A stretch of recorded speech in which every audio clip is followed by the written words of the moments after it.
Okay, so whenever I start my game starts with the sort test map. So how I achieve that? Because I have like total maps in my project right now. So go to edit, go to project settings. Now you need to go to maps and modes. And here you'll find editor startup map. So when you launch your editor, which map will be open?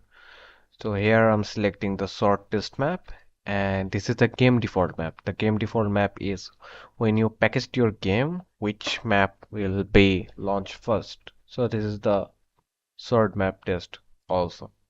And if you go to advanced, there is a server transition map and there is a server default map. What is server default map? So when your default packaged game connected to a server, which map it needs to load.